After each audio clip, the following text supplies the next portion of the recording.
I'm Derek. And I'm Noah. You're listening to A Bite of, where we take our current favorite pop culture obsession and enjoy it one nibble at a time. Second nibble into Secret Invasion. Just a secret little snack and a nibble of the snack.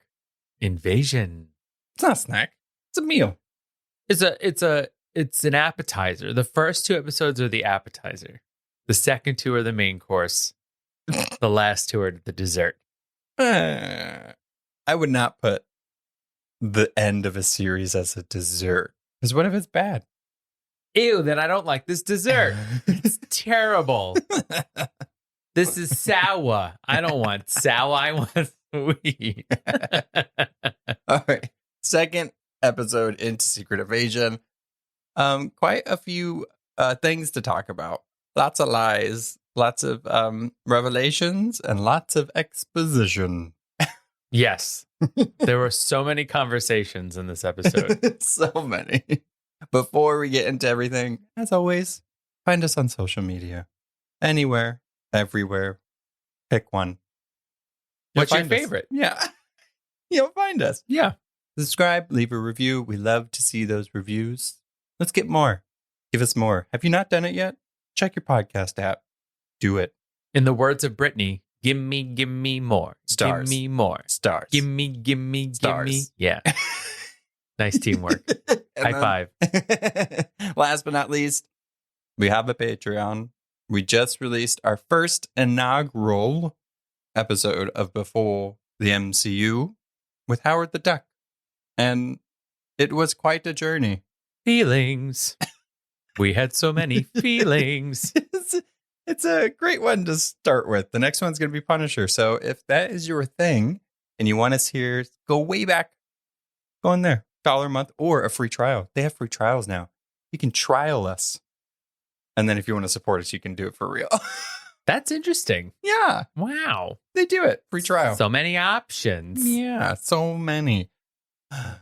Shall we take a look back? Yeah. All right. So let's take a look back at Secret Invasion Episode 1, Resurrection.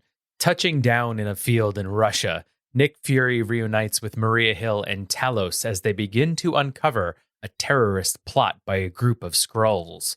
Fury is also reunited with British intelligence agent Sonya Falsworth, who says he is different after he returned from the blip.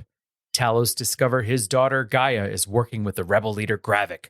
Gravik's group sets off bombs in a Moscow square where he shoots Maria Hill. Oops. Yowzers. Did you mean to? Yeah, you did. He totally did. He was waiting for the moment. All right. From here on out, spoilers. We're going to talk about nothing but Secret Invasion and everything that happens in episode 2. So if you do not want to know the secrets of Secret Invasion, because you don't like secrets, go watch it and come back. Yeah. So let us officially take a bite of Secret Invasion Episode 2, Promises.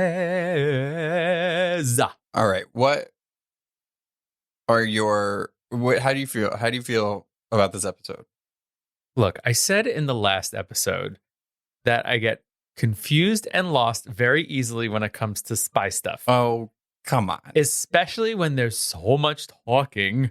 There was a lot of talking in this one. Yeah. I did think it was a little more direct and actionable than the last one. But overall, I'm still waiting to see where things are going to go. I was looking at the Disney Plus description of the episode, and it just says something along the lines of Fury deals with his present and past. Yeah. So it feels like a person. Or he struggles with his whatever it is, but it's kind of like, do they even know what's going on? I don't know. Everybody seems a little confused still. That's exactly what a person does. They have a past and they're dealing with their present. Exactly. That could be the description for any episode of almost anything. Really. She-Hulk deals with her past and present. Exactly.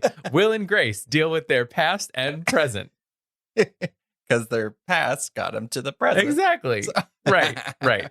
Yeah, I mean, I agree. I think this episode overall was better than the first one. I liked the first one, but this one felt just more well-rounded. We got some really intense scenes.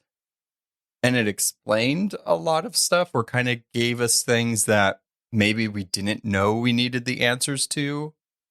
But as it being the second episode, it kind of lays the work for more answers to come. And you're right. It's like exposition and no payoff yet. Yeah. Which I guess is fine for a second episode. Sure. But, towards the end of this episode, we can get into like what we feel like this series needs to do going forward, or where it possibly could go for it to, I don't know, be a good show for us. Yeah. Right.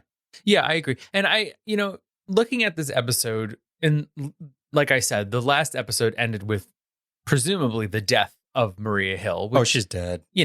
But where this character who has been in all of these movies was just shot, and then that's sort of it. Yeah. Stakes. Like what? Stakes. I mean, so I guess beef. So we don't forget to talk about it, right? There is a scene where Nick Fury confronts Maria Hill's mother, or not confronts her. They fight. Yeah. They fight at her funeral. As they should. She's getting the casket that has the American flag draped over it. And of course, they won't tell her anything because she's a secret spy agent. Shield. Yeah. So they kind of confront each other. This scene was it was fine. But I feel like the reason for this scene was to be like, she's dead. Like, they would not go these lengths to then bring her back. Like, it seems kind of like a waste to do that. Yeah. If that's the purpose of the scene, okay. But I did think this scene sort of stuck out for not great reasons, in the sense that it was like, have we ever met her mother before? No. She was angry, yes, but still got no answers. It kind of was just, I don't know. It was just maybe another illustration of Fury just having these really crappy relationships all over the world. Well, to be fair, he doesn't need to have a relationship with the mother.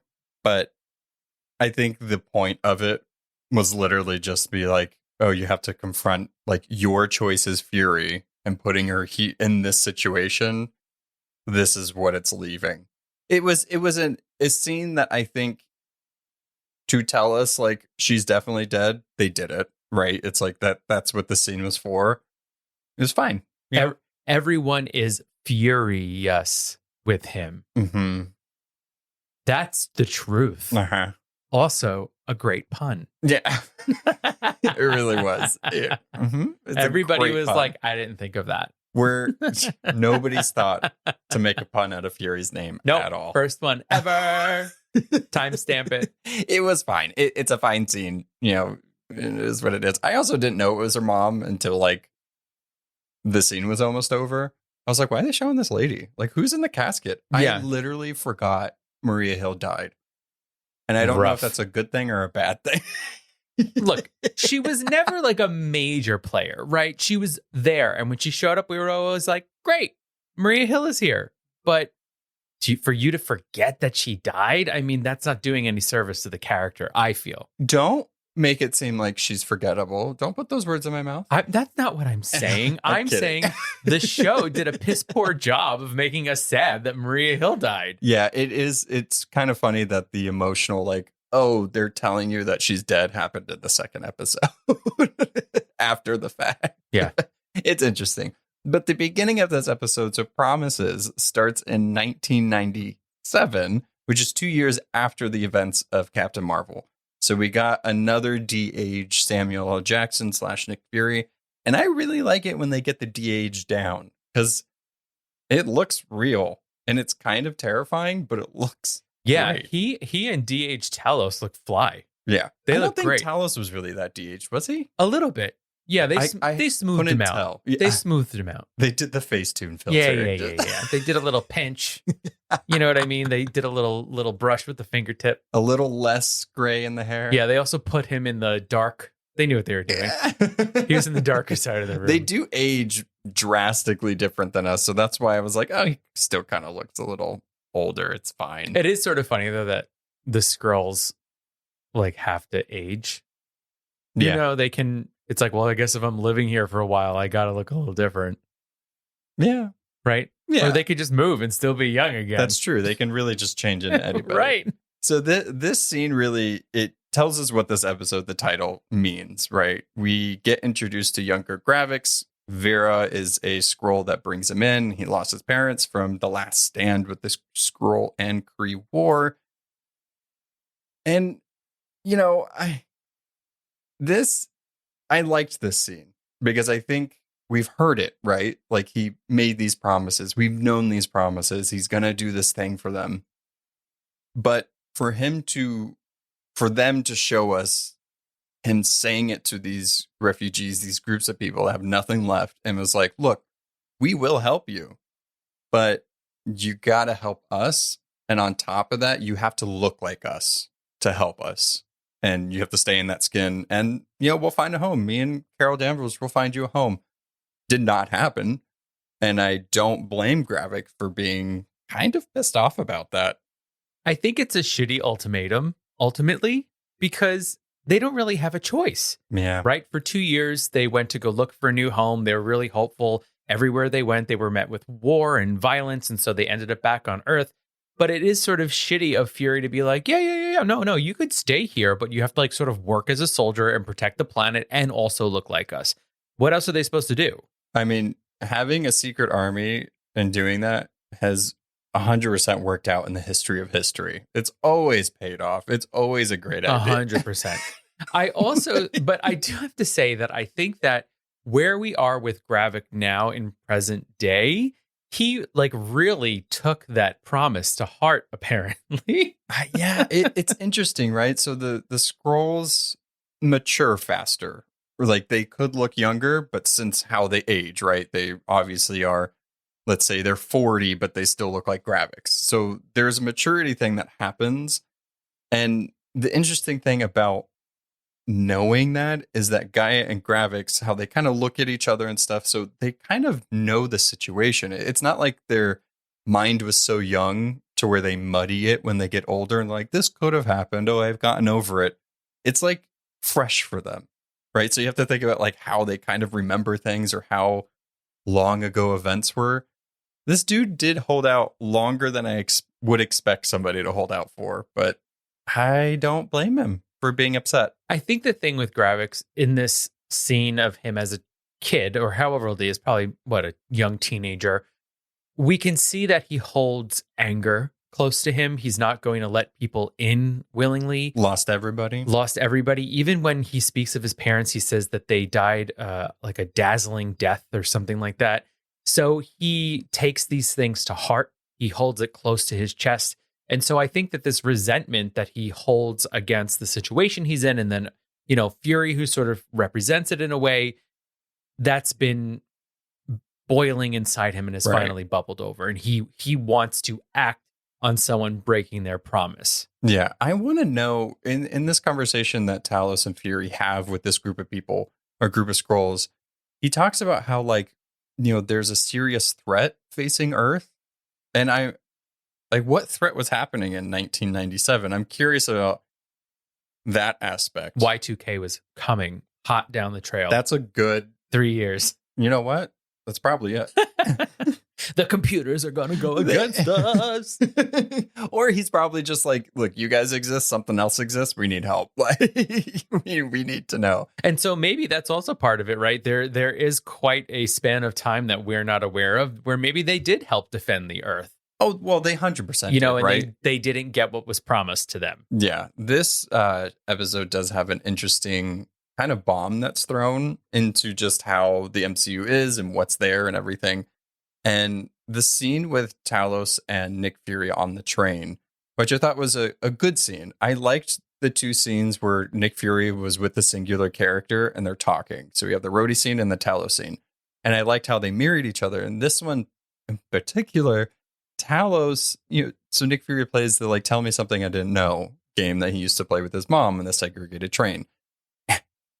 Talos decides to just be like, oh, yeah, I like sent a signal out to space and like 1 million Skrulls are here now, but like, it's fine. We were like 5,000 maybe at the beginning. Now it's a Facebook friend of a Facebook friend of a Facebook friend. Yeah. And they all came. The Emperor Skrull, all of the ones that didn't stay with him are now here. And it's fine, Fury. Like, I can't, like, a million might not sound that bad. That's a nation's worth of people. That's a nice sized army. That's who, may have procreated and created more little soldiers. But it begs the question of, like, where are they? Oh, Mama, they're everywhere. Well, right. This whole planet. How does Talos know that there's a million of them? It's crazy. Like that to me was like, oh, that's not okay. That's a lot. And we really see Nick's fury in this scene. You love it. Mm-hmm. You love it. I can tell by your facial expression. You really enjoy my jokes. Oh, God. He got a soundboard. I personally think I should be in charge of the soundboard, but I guess not. Can I get my own little pad of sounds? I'm going to look into that. Only you would be able to hear it, though. Only you can prevent forest fires. Yeah. But so the million Skrulls, it's a problem, right? Especially with what they're trying to do in the show is take over the planet. We don't know how many are on Gravik's side, how many are just in normal people's life, like they're just living their life. I also want to know, in the scene where they all pledged their allegiance to Fury and his cause, and they shape-shifted into people, like those are people that exist. Agree. Yeah, I want to know about that too. So, like, I guess they're just doppelganger. Like, hopefully you never run into your other, the person that you're stealing the face from. Yeah, I don't know. Maybe the rule is you start in one country, you steal the person's face, and then you have to move to another country.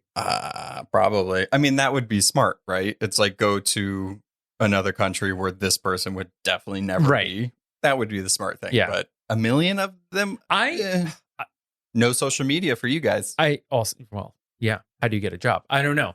But I just, like, who gave Fury the decision-making power to just, I don't know, welcome aliens, like welcome Skrulls onto our planet? But like it all goes through Fury? Yeah, he's the head honcho guy. Yeah. I don't know. I feel like he has a little bit too much power. Well, he doesn't now. So like S.H.I.E.L.D. is gone. So I would say he's more of like a weird government contractor type situation. I don't know if I would trust a government contractor to like head the development of the space defense system. It's unclear exactly what Fury is at this moment. I don't know if they just like let him do things still because he's Fury. He's just like the grandpa that comes down. He's like, rude. We got Skrulls. And they're like, okay, grandpa. That's so rude. Well, look, the thing is that people are no longer trusting him. He's made an enemy of Gravik because he didn't come through on his promise. He ends up throwing Talos off the train. There's another one of his allies. I feel like that's fair. Killed Maria Hill. He did not. His face did. And then we see in the scene with Rhodey, there's another allegiance that's broken. He's basically just sort of this guy that everybody's like, you're being ridiculous. Well, I think that's the point, right? They have to do that in this show. They have to separate him and isolate him because that's going to raise the like thriller suspense. He has nobody left to trust type of thing, which then us leaves nobody to trust. Like, who's he going to call? Ghostbusters. Yeah. Yeah. See. Yeah. So it's basically Mission Impossible 1 with Tom Cruise, where like his team disappears and he doesn't know who he can trust. This is a taunt spy thriller with aliens. Yes. Sci-fi thriller. Yeah. Sci thriller. In the conversation that Talos and Nick Fury have, he says something interesting to Talos when he finds out that there's a million of them. And he tells him, he's like, oh, no, humans have been fighting with each other since they could walk. We can't have another species here. Like, there's no way. I find that weird to say, because did they not just welcome a bunch of Asgardians into New Asgard? Like, they're living here. They're a different species. It's speciest. And also, is this like planting the seeds for the mutants to come because they're a different species? I don't know. So Nick Fury ends up hanging out with Magneto. How? I don't know. Yeah, connect those dots. There are no dots. I want to see you connect those dots. There are no dots. But I find it interesting that it's like, did you guys forget about all of these? And it's not even like the Asgardians have shown that they can't be trusted. Loki literally invaded Earth with the Shatari. I don't like. Apparently, that's not Nick Fury's jurisdiction. Well, he should have jurisdiction everywhere. That's what I'm saying. I don't understand what is his power? Is he making all of these decisions? And if so, why is he picking and choosing certain groups that can just start new societies and other ones that have to be his army? Well, it is interesting, right? Like, he's building a space station that's supposed to know about these things. So it's like, okay, from Captain Marvel to now, 1 million Skrulls showed up at some point. When? Was it during the blip?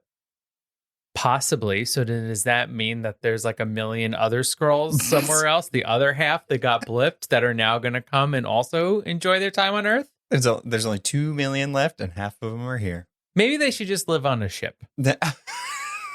Build a giant space station. Saber. Yeah, but that's what I mean, because everybody else is throwing them away and like telling them they can't be there and meeting them with violence. I think they should live on a spaceship. Well, you know who might need to live on a spaceship from now on? Nick Fury, because Rhodey fired him from. Yeah. Here's another ally. So Talos and him on the train, they scream at each other and he makes Talos get off. And then Rhodey doesn't want anything to do with him either. Yeah, the scene with, he's kind of acting like early Rhodey, like where he was still fully in the military and everything. And, even when he was like, Slovakia's like, I'm going to get in the suit and carpet bomb them if they look at me weird. It's very it's very military mode now. It's not prior to Rhodey getting hurt in an Iron Man anymore. The personal growth has since gone out the window. I think ever since, it is going to be interesting to see how the heroes that were here before the snap and Thanos and everything, how they're going to process a lot of things. It looks like Rhodey is just throwing himself into the work. Like, he's fully, I'm going to be the representative for the United States when he cannot make it. Yeah, he is just completely into his new role. But it's, here we see one of our, so far, our one, hero, Avenger here, not really being an Avenger. Yeah, he's full. I want to know. I guess we won't know until Armor Wars, right? The show that was supposed to be a show, and now it's going to be a movie. This is supposed to tie into it. So I'm curious to see his growth into that next thing where he's going to be the titular character for that. This scene with him talking to this mini UN of accusing the United States of being the people that actually did it, which we know it's not, but we know Skrulls are there posing as them. The scene with Nick Fury and Rhodey, I was going to call him Don Cheadle, but with Rhodey. Truly who he is. Yeah, he is. I liked this scene in the aspect of like, Nick Fury is assuming he still has that ally, the Avenger. But Rhodey's like, oh no, I volunteered for the opportunity to come and tell you, like, you're done and like, you need to stop. Like, you were there. Better a friend is delivering this news than a stranger. Is it? Like, that's what he feels like. That's what Rhodey thinks, at least. He's like, no, I thought I should come and do this. Nick Fury even tries to like appeal to like both of them being black men. And he's like, no, like even more so, like, no, we're not the same. I'm not going to help you.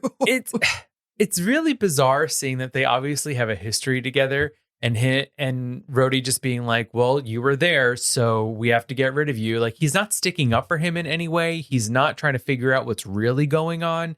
He's just trying to get rid of him. Yeah. And I want to, I can't really think of a scene where they've really been together on screen before. Obviously, they have a more intimate setting here.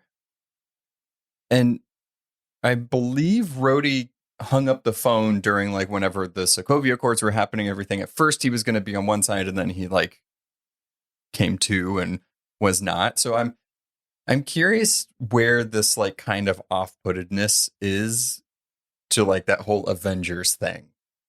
I mean, is there a piece of it that it could possibly be he's doing it to protect Fury? That is a good point. But he said something where I think when Nick Fury was telling him about the Skrulls, it seemed like Rhodey was kind of like, yeah, I know. So it's like, wait, what? So are you guys just not gonna do anything? So I don't know the conversation, right? We talked in the first one, and this whole thing is gonna spark like, who is a Skrull?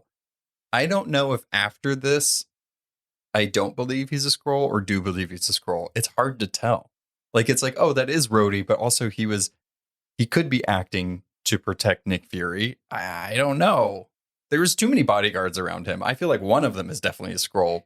I don't know if it's Don Cheadle. The whole scene itself was just incredibly cold, especially between two characters that we believe have some history together. So there is some other layer happening, right? Something else is definitely going on. But I think that in this instance, in this moment, we don't know what it is. It's just at face value, Fury losing another ally. Yeah, that's true. I did like the line that Nick Fury delivered when he was leaving. And because Rhodey was like, you're out. And he goes right up to him and he's like, when I'm out, I'm in. I'm like, yeah, that's pretty cool. Bitch. Yeah. Motherfucker. Yeah. That's what it needed. Say to my face. That's what it felt like. I also didn't like that Secret Service or whatever bodyguard going up to Nick Fury to escort him out. Oh, yeah. And then he like cracks his arm or whatever he did to his arm. Deserved it. Yeah. You don't tell Samuel L. Jackson / Nick Fury. Also, where are you escorting him out of? The empty bar? No one's around. Calm down. He's done. He fired him. Get him out. Yeah. I mean, you're not at the office. They don't need you to clear your desk. You're in a random bar. Chill out, everyone. I'm excited to see, or I guess hesitant to see where else Rhodey will show up in the series. If he's going to play more of the secretly trying to protect Fury role or more of an antagonist or self-interest thing, kind of like what Falsworth is doing. Well, we know the president is going to have to show up at some point again, and Rhodey seems to be his right-hand person. So Rhodey's going to be in it. But again, and like we've been saying, it feels like very much the point of this series is who can you trust? Yeah, I feel like they're falsely leading us in directions, specifically with conversations like this, having Talos and Nick Fury kind of separate a little bit. So is he going to then be replaced by another Skrull, and it's like a Skrull playing a Skrull of Talos in human form? Who knows? But these are the types of situations that could happen.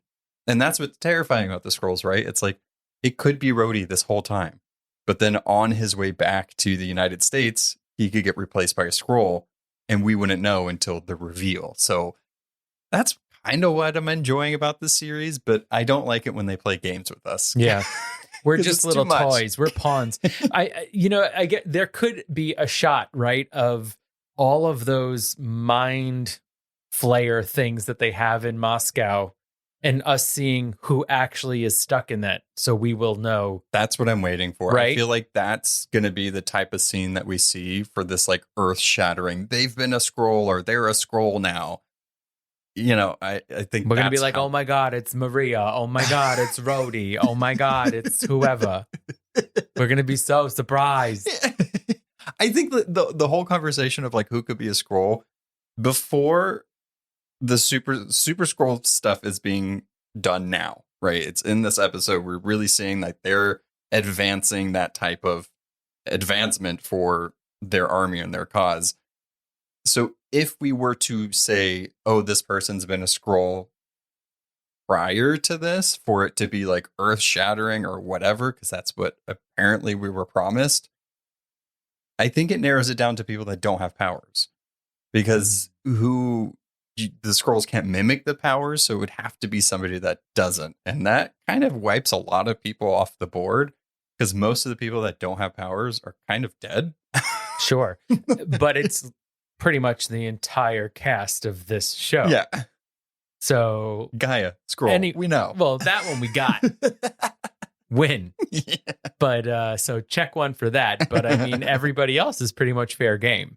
What did you think about the scene with Sonya Fallsworth and her interrogation tactics with, I believe that Skrull's name was Brogan.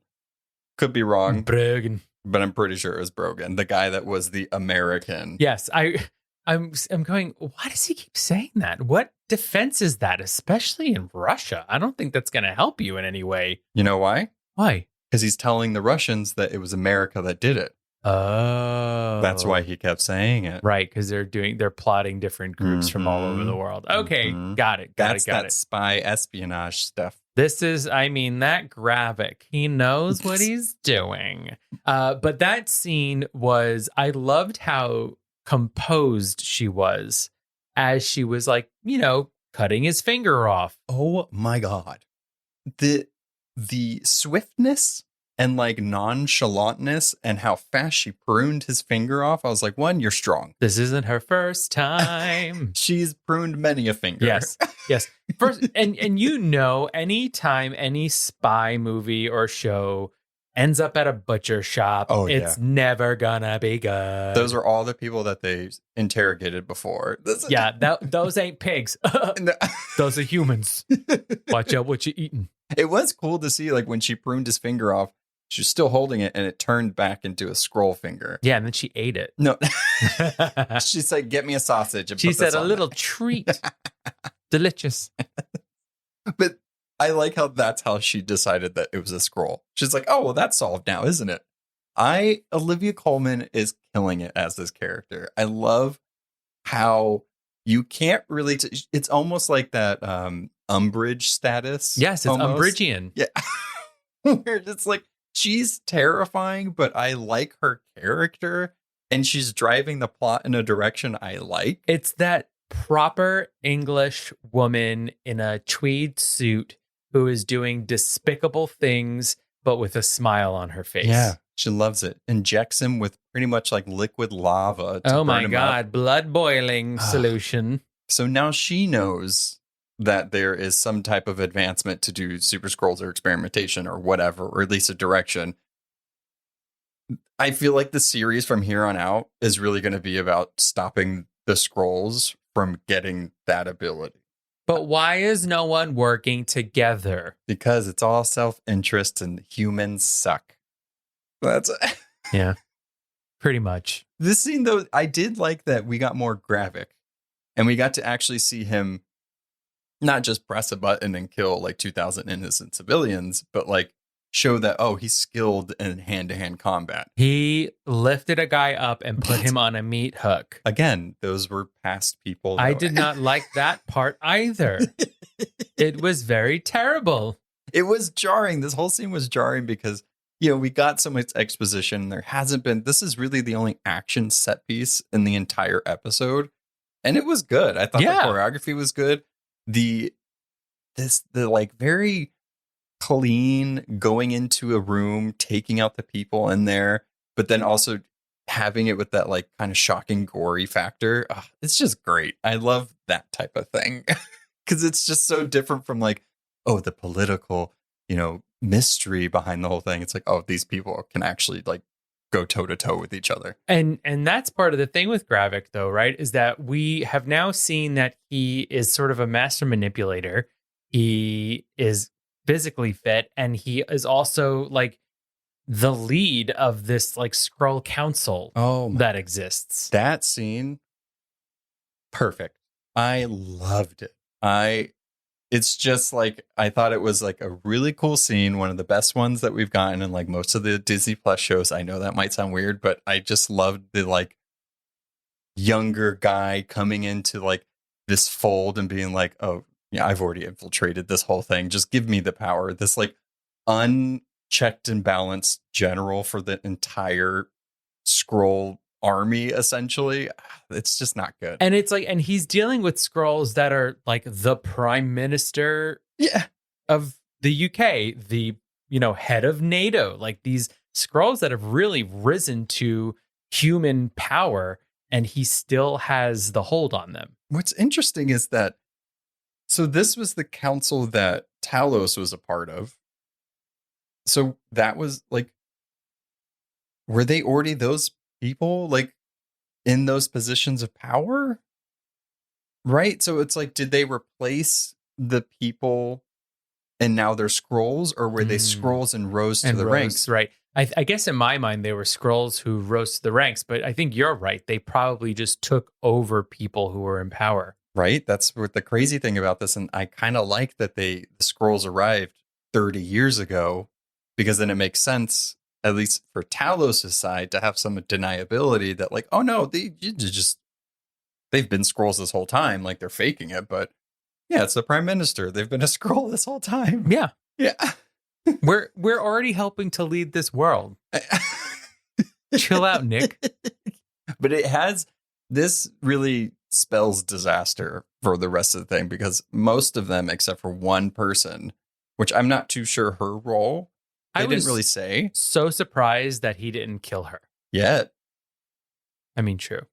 But that was like, I thought as soon as she walked out that door, it was over for her. That's what I thought too. I thought she was going to die before she even could get on the phone and warn Talos about whatever's happening, because he took the second that he found out that Brogan, pretty sure that's his name, if not whatever. We're going with it. We're going with it.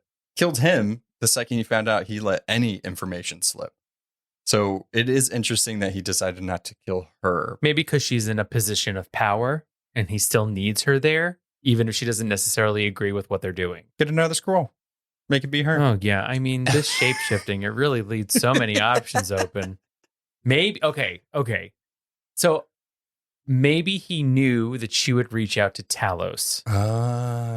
And this also leads me to the question of, he's keeping Gaia close, but far enough away that she never really knows the inner workings of what's going on. True. So it feels like he's using Gaia and Talos as pawns in his plan. He has to be. He knows he needs them. Yeah. He didn't tell Gaia at all about the Super Skrull stuff, which you would think she seems to be like almost like a right hand. Right. Like a second in command or something. Yeah. And not to tell her that, it's not good news. But that's a good point. It feels like, I mean, we have to assume that since he was so young when he came here, it seems like Nick Fury and him were close in some way. So maybe they bumped foreheads. Well, maybe he trained him in some type of like espionage type stuff, so he can play the chess game. He can play the game. And that's not great. No. I mean, in episode 2, it seems that the pieces of Gravik's puzzle are coming together. Yeah. And that's not good for Nick Fury and, humanity. No, especially the Super Skrulls. Can we talk about that for a second? Hey. So shocker, again, huge fan of the Fantastic Four. The Super Skrull, Clerk, has all the powers of the Fantastic Four in one Skrull. Terrifying, not great. Somebody should not have all that power. Since the Fantastic Four do not exist yet, or aren't introduced, they can't simply get the powers of Invisible Woman or Reed Richards or whatever. So what the MCU is doing is substituting those for things that have happened or appeared in the past. We got Groot. And Good old Groot. We saw all this on a computer screen as Gaia was doing her digging. Yeah, like an MS-DOS computer screen. Why did they do that? Sorry to segue. Not really. Why do they do that in sci-fi stuff? Like even today, I get it in Alien during Ridley Scott's Alien. Like the 80s, right? Right. It should look like that. But even now, during like sci-fi stuff, they still have it. The only thing I can think of is like, because it's simple. It's like they don't really have the meat. They're in like a shell of a radioactive plant, so maybe they can't get like the highest tech. They couldn't get the FiOS guy to come out. Yeah, they can't get like MacBooks or anything like that. They're not going to Best Buy or whatever Russia's Best Buy is. So they just can kind of take what they can get. Okay, fair point. I know, but it's still like, I don't know. I wouldn't question it if they had a nicer monitor. Right. Now I'm questioning it because they didn't have a nicer monitor. Agreed. But so we saw Groot, and these are all people that apparently they have some type of sample with, and they're experimenting with this machine that's giving people ability or Skrulls abilities. So we have Groot, Frost Beast, which has not appeared since Thor: The Dark World. So this is way back. Everybody's favorite. Cole Obsidian, member of Thanos' Black Order and Avengers Infinity War. his arm got cut off in Central Park, I believe, by Wong when Doctor Strange and Spider-Man and everything were fighting him. So that's probably how they got that sample. And then Extremis from Iron Man 3, Guy Pearce. I don't like to talk about that movie. It is what it is. Leave it where it is in the past. But how, like, they had to include it somewhere. They're like, Iron Man 3 existed. We have to include it in something else. Don't forget. But so they essentially got Groot's stretchy powers, Frost Beast, which I guess is Sue. I don't know how. Cole Obsidian, which is big and strong and rocky, the Thing. And then Extremis, which is Johnny Storm, because it's fire breath. Fire. So it's going to be They put it together. I mean, and we do see in the trailer, right? We saw in the trailer that we saw him stretching in some capacity with vines, as you put it. So that's our Groot. That is, I think in our Before You Watch episode, I literally said that looks like Groot's powers. And I'm kind of annoyed that they showed it. Because now, like, seeing Groot on the screen, I was like, yeah, okay. We also saw Cole Obsidian's name on a thing. I'm like, you guys gave away a little too much in the trailer. Yeah, so maybe the question now is how many of them are going to get this quartet of power? Well, that's the thing, right? Are they going to get all of them? One of them? Are they going to test it? I don't understand how Nick Fury is supposed to defeat these This is Super Skrulls. This is my thing. So, you know, we'll talk about more of, like, we have like one major thing, obviously, to talk about: the wife in the room. That we have to talk the about. Wedding ring on the table. But then we'll talk about kind of like where this series is possibly going, especially with the things we learned from this one. But like Nick Fury, I don't think could stand up to a Super Skrull. So somebody is going to have to come in. I don't know who that is. If it's a War Machine, okay. I guess he could fly above them and shoot. Well, he could stand up to them, right? But it's kind of like, oh, I want somebody else. Maybe Monica Rambeau. She's somewhere. Like, that'd be baller. I mean, freaking Captain Marvel can come, right? He mentioned Carol in the 97 flashback. Wherever she is. You know, she's always flying somewhere. She probably gave him a new pager at some point. Apparently not finding them a home. That's what she's doing. Lazy. You had one job. She went away, came back, and had a haircut, and still didn't find them a home. Typical Carol. But listen, not to go back to the beginning, but to find an entire new home world in 2 years they gave up. Well, not going to be that easy, everyone. I don't think they gave up. They were like, that's when they it's too hard. That's when they actually promised. Like, okay. What do you mean? All right. So, but he didn't put a timeline on that. So you would think, though, from 20 years have passed. From 1995 to when 2025, I guess this is when this is taking place. Yeah. They'd find something. Like, I believe Nowhere, where the Guardians of the Galaxy have been, is kind of a safe haven. So try there. 30 years later. No good. All right. So the Skrull in the room, who is also Priscilla Fury, who is also his wife. We knew he had a wife, or a lot of people might have forgotten he had a wife. He told Steve that he had a wife, and he was like, I don't know you had a wife. And he's like, I don't tell people. That was the only thing we got ever. And now we finally see who his wife is. And it turns out she's a Skrull. The way they shot this scene, it makes you think that he doesn't know that she's a Skrull. But I don't believe that for a second. I think he knows she's a Skrull. I think that they fell in love. Okay, so this man loses all of his allies and then finally decides to go home, wherever this is.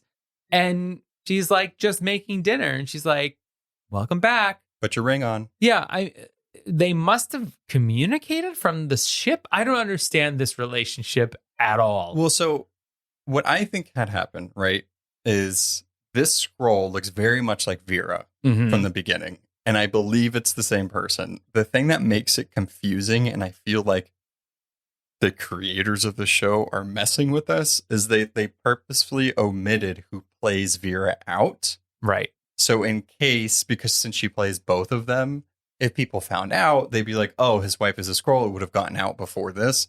So I feel like that is his wife in the beginning. So we can clearly see when they met.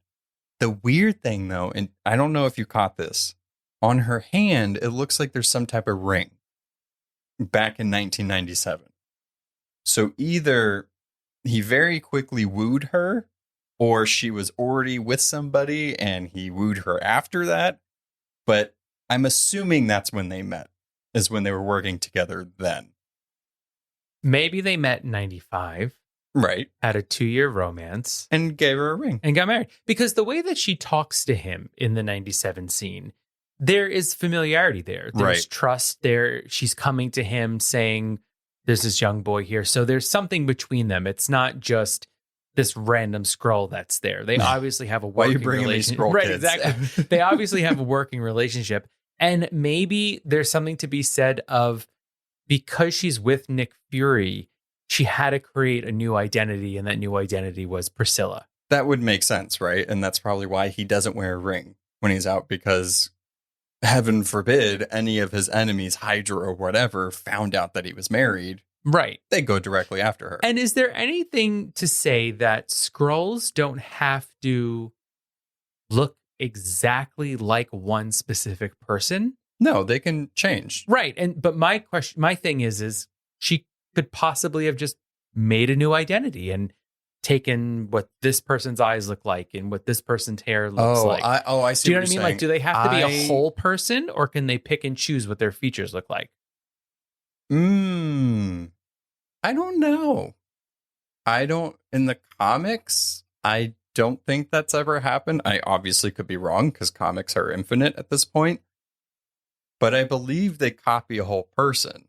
So, but I don't know how it works. I mean, I'm assuming in the MCU, because of what we've seen, like they would use that trick already. You know what I mean? So I'm assuming that we have to believe that they take an entire identity. Right. Yeah. Right. That's what I would assume. But that's a good point. Like a patchwork person. Right. I mean, if they can shapeshift, why can't they just make a new person? Yeah.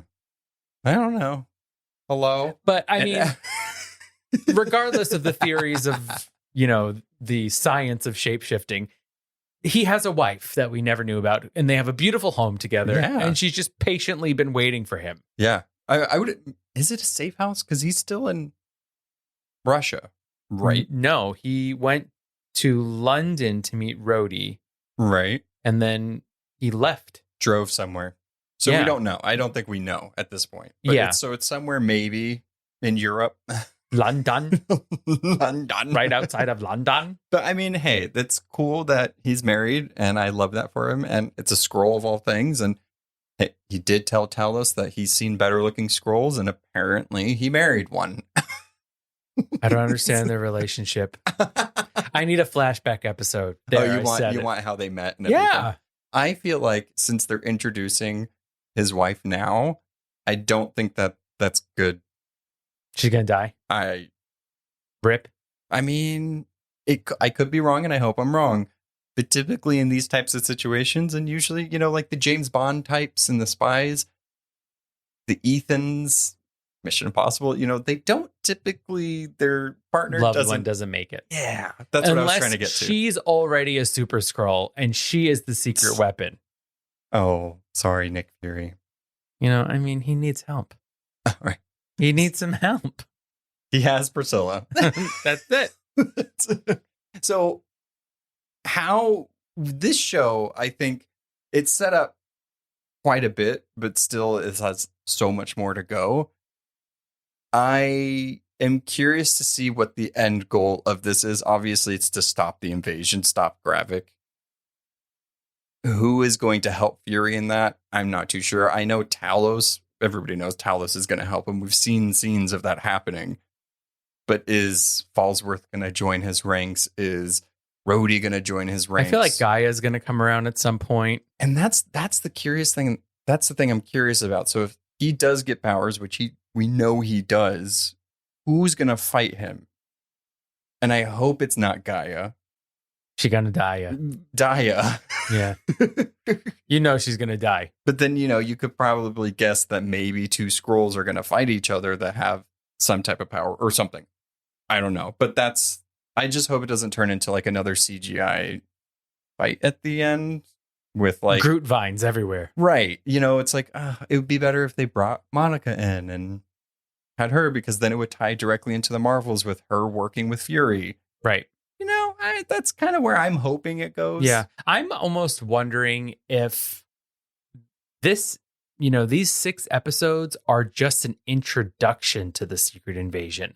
Is it possible that they're not actually going to stop it by the end of this series? I think it's 100% possible. But then we also have to think of like what's coming out that they've announced. Like what could tie into it, So like, I mean, I know we have Secret Wars, which they could 100% change what that's about. Secret Invasion, Secret War. There you go. Secret Victory. Secret Deceit. What is this? I'm curious, like just 2 episodes in, what does this series have to do for you? Like going forward, or like something that you want to like make it, oh, okay, that was a good series. Like a stamp of approval from Derek. From Derek? Oh gosh. Yeah. I think it needs a little. So this episode was a lot of exposition. Like we were saying, I get lost in exposition. So for me, I need more concrete. I need more pieces moving in a certain direction. And granted, we are only 2 episodes in. This is only a third of the series, but now we only have 2/3 left to make something actually happen. Yeah, and it's a one and done too. So like this is the series. Yeah. Right. So I think I need some more concrete things to happen. I need 1 or 2 of these veils lifted, and really to see some movement to what our final chapter here is going to be. How about you? Yeah, I mean, kind of the same, right? It's like I see maybe where they're going. This was an improvement from the first one, and I liked the first one. So if the third one is an improvement from these 2, it's kind of like a home run or like a home stretch from here.